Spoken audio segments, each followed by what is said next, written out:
Welcome to Kaieteur Radio 99.1, 99.5 FM on Tuesday, January 25th. I'm GHK Lal on the National Outlook. Alarming increase in COVID-19 cases. Anug warns government of danger country faces if it remains open. That was Kaieteur News on last Sunday. And Anug is a new and united Guyana political party. It has got some pretty luminous names in it, men who have been in the political fray for a long time, who are seasoned. And it's got some new faces that mean well for this country.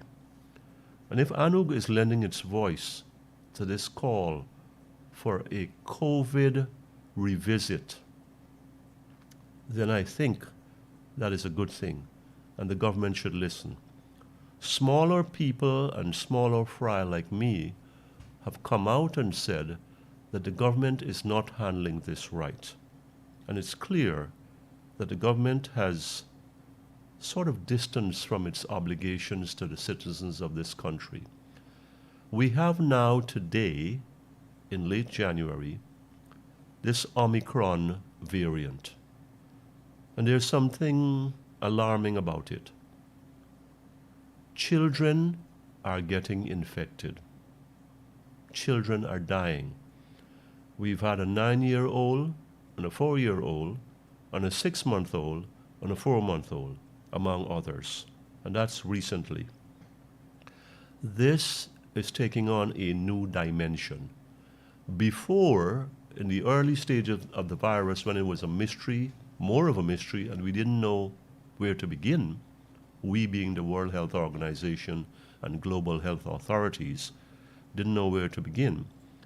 The thinking was, and the position was, that due to some vectors and some other things that went over my head, that children were not touched by the virus. But here it is, this Omicron, which came out in late November. It's too early to gather the data. But the Omicron which came out is impacting children negatively. I know of a situation, not in the public schools, where about 1 in 4 children have been infected, and they are away from the classroom. Which brings me to the Education Minister and the government stance that the schools must reopen.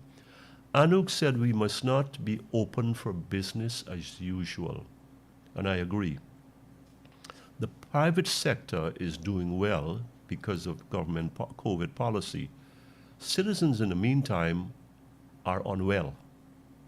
Every day, almost, I think there was one exception, every single day in the past 2 weeks, at least, we have had 700, 800, 900, 1,000, 1,100, and close to 1,200 cases. As I said before, we have a small population here. This is troubling. The government cannot afford to be indifferent at this point. It has to do something. Our testing centers are congested. This is what I've been told. I keep getting calls of people I know being infected, people close to me. And when they get infected, others in their families get infected. Yes, it's not fatal, but in the New York Times, I came across an article that spoke about does Omicron lead to long COVID? And what is meant by long COVID? The other issues that come afterwards because you got infected, brain fog, these other diseases that were there before that are called comorbidities and suddenly flared up, especially with an emphasis on lungs, on the pulmonary system. This is what Dr. Zulfikar Books pointed to when he said that the liver, the kidneys, the brain, the heart, and the lungs stand a substantial risk, and I'm using my words, of being impaired months after, long after the infection would have eased away from those touched by it. So I say, schools at least we should revisit. The curfew needs to be revisited. On the way to do this program, there were a set of people by Robb and Cumming Street, all congregated. They were Brazilians, they were Cubans, they were Guyanese, and they were having a wonderful time from the bottles I can see in their hands. And it was not soft drinks. Folks, we've got to do something, and the government needs to take the lead.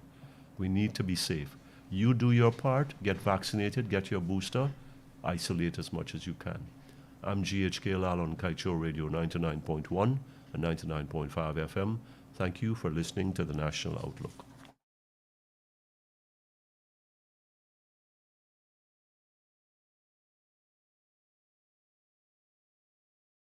Please, I beg you, take some time